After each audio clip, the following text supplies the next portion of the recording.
Hey, shalom, shalom. First and foremost, I want to say call hello, Yahweh, Ba'ashem, Yahweh Shai, Ba'ashem, God, Kodash. It's in double honors to the apostles and the elders of Great Millstone. So much peace, love, and salutations to you. I came out there pushing the word of Yahweh, Ba'ashem, Yahweh Shai, and sincerity and truth. This is Brother Ariala, and this is another path to the Motb, Technocracy. And this is what's basically being pushed out by the Trump administration. We see him, he's linked up with Elon Musk, the Iron Man, the Tony Stark, to uh, continue to kind of implement the mindset of merging man with tech, which is when you read in Revelation, the 13th chapter, when we talk about the Motb, this is that chip is going to basically be utilized to control the world. And we're so in order to do that, you got to get people keen on the idea of a technocracy, meaning these people who are put into these governmental positions. They're super smart or specialists in some sort of way. They are the ones that you need to listen to. They are the ones that are going to lead you into a better world. But we know that this world that they're leading people into is just the world of Satan. So they have their craft and their counsels to get people keen on this idea. So I wanted to get the definition of technocracy, go a few scriptures, and get a interview with Whitney Webb. She was with Kim Iverson, and they spoke on this, and it's evident, that this is what we're moving to.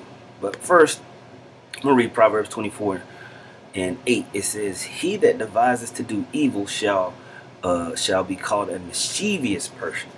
The thought of foolishness is sin, and the scorner is an abomination to men." And so we have a lot of mischievous people that have been put into government that have everyone thinking that they're there for your good, when in all actuality, they're setting people up for the okie doke, man. Because everything out here is a scam. We live in this world where health food is actually destroying you. The money system is completely broken and meant for you to stay in poverty. You get online, and I recently experienced this. Someone hack your computer. You know what I'm saying? You can't trust anybody. You click the wrong button and it'll drain someone's account. A person puts themselves up as being a guru. They actually don't know a damn thing. We just live in a backwards world, man. And so all these people that are put up to be there for the public good, they're actually your enemies, man. And they're set up by the spiritual demon Satan. Micah 7:1 says, "How miserable I am. I feel like the fruit picker after the harvest, who can find nothing to eat. Not a cluster of grapes or a single early fig can be found to satisfy my hunger." Right? And that's the state that we're in, man. We basically, like the scriptures say in Haggai, you put your money in a pocket and with a bag with a hole in it. You can't get ahead in this world, and so they put things out there to make you feel like you can get ahead in this world, but it's a trap. Verse 2 says, the godly people have all disappeared. No, not one honest person is left on the earth. Right? They are all murderers, setting traps even for their own brothers. Both their hands are equally skilled at doing evil. Officials and judges alike demand bribes. Do we not see that? All right? The people with influence get what they want, and together they scheme to twist justice. We see this all day, from Epstein's to this to that. There's a bunch of wickedness going on. Even the best of them is like a briar. The most honest is as dangerous as a hedge of thorns. But your judgment day is coming swiftly now. Your time of punishment is here, a time of confusion. And that's what we're going into. As they begin to set all of these things up, we know, as in the scriptures, we know through the spirit of Yahweh Shai that their impending doom is tied to them pushing all these agendas. Okay, but so as they push this technocracy, we get closer to the Motb, we know the destruction is coming with it. All right. So let me play this just so we can have an idea together of technocracy, and then I'm gonna get this interview, just a little piece of it. Politicians. Welcome to the concept of technocracy, but what exactly is it? Technocracy is a system of governance where decision makers are selected based on their expertise in science, engineering, and technical knowledge, rather than political affiliations or parliamentary skills. Think of it as governance by the most knowledgeable, not the most popular.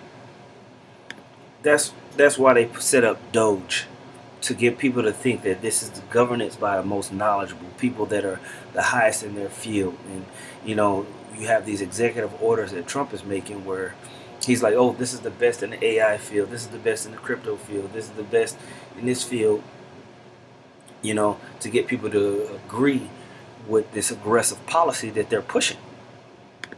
The idea of technocracy gained traction in the 1930s during the Great Depression, when faith in traditional politicians was low and people believed that scientists and engineers could solve economic problems more efficiently. Pros of technocracy. And that's what we're having today. People don't trust the average politician. You have the Biden administration run amok.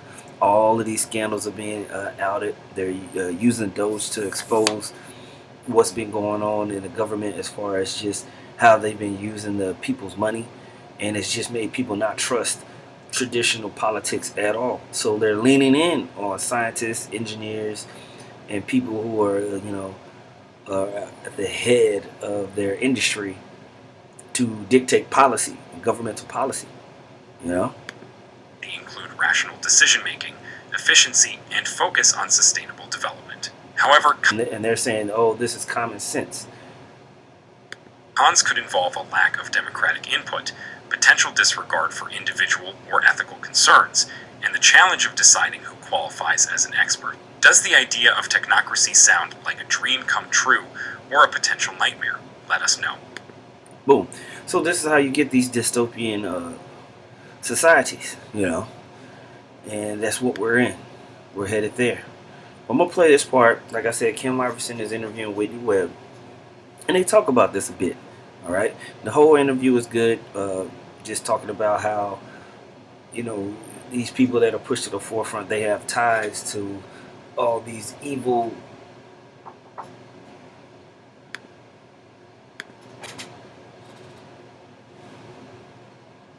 sorry about that. Let me go back to this.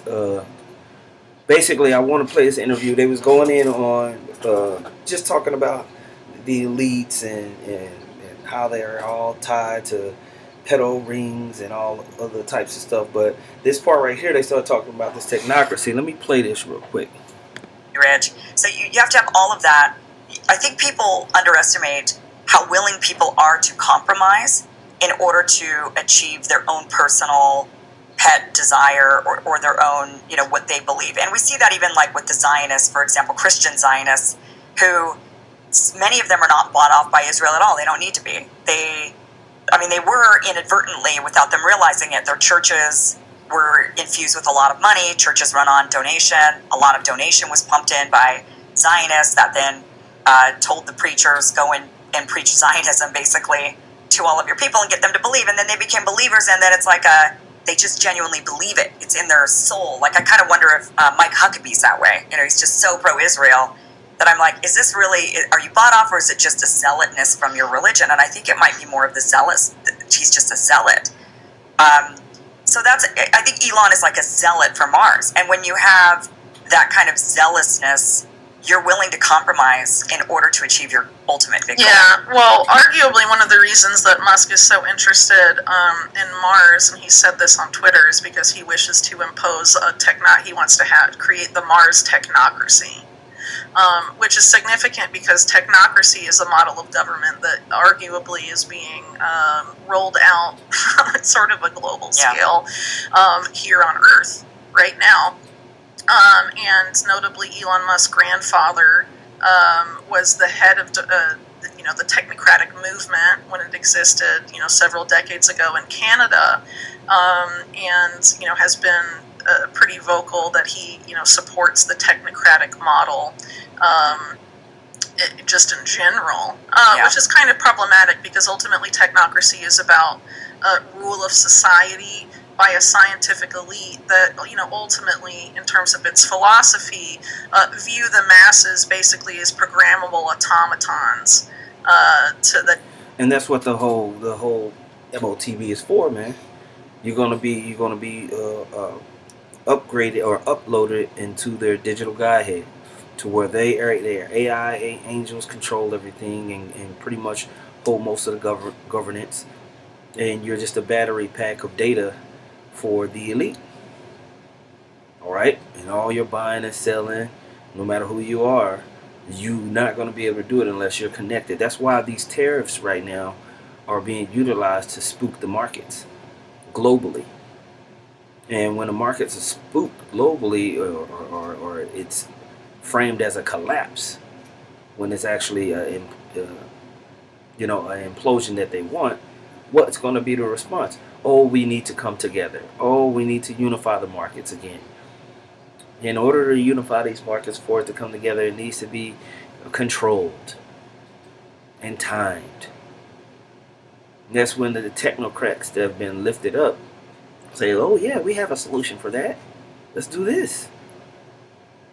This is what they're doing. Right? 2 Corinthians 2:11 says, least Satan should get an advantage of us, for we are not ignorant of his devices. We see the plays because the Most High has already laid it out, that this is what they're determined to do, man. This is the mindset. That don't really have free will and are sort of not really that different from animals. I could see Elon going in that direction. I could see him the way he pumps out. Ultimately, in terms of its philosophy, view the masses basically as programmable automatons that don't really have free will and are sort of not really that different from animals. I could see Elon going in that direction. I could see him the way he pumps out babies, and without thinking that, being a father and being actually there matters. The way that he views human beings seems to be along those lines. A lot of these types of figures certainly view their own genetic stock in a different category as the masses, right? And I think that's but he clearly just views people as it's like not human, the way he views human beings, even the way he just makes his own children through IVF surrogacy, pumping them out with various different. Even just that mentality is clearly the humanness of humans is not. He looks at everybody as a machine would, He's not looking at things spiritually. He's a carnal man, and so that's how he's going to process things, right? And so these are the type of people that are set up to control your world. Him and Bill Gates and all these guys, they're looking at just the numbers. Yeah, we need to get rid of this amount of people so we can have this much efficiency. And that's how they program their AI to think and to process. But the law they put up as if these are just the greatest people on earth, man, when it's all really a setup. It's all really a setup. I'm going to skip ahead and play this part. And the idea of sort of having it be a one-stop shop for all your finances, which is what WeChat kind of is in China, would give Elon Musk a lot of, for being an Orwellian system. It's basically a public-private partnership with the state for policing speech, among other things. And she's talking about X. For mass surveillance. And it's very likely that Twitter is, moving along those same lines, and the idea of sort of having it be a one-stop shop for all your finances, which is what WeChat kind of is in China, would give Elon Musk a lot of power, because ultimately, if we're in the age where data is the new oil, instead of having oil barons like we had, back in the 19th century, now we're basically having data barons. And so who runs the infrastructure, who runs the apps, all of that. Musk is poised to be one of the biggest data barons of our age. And what type of power comes with that? Well, it comes with the power to essentially remake society however you want.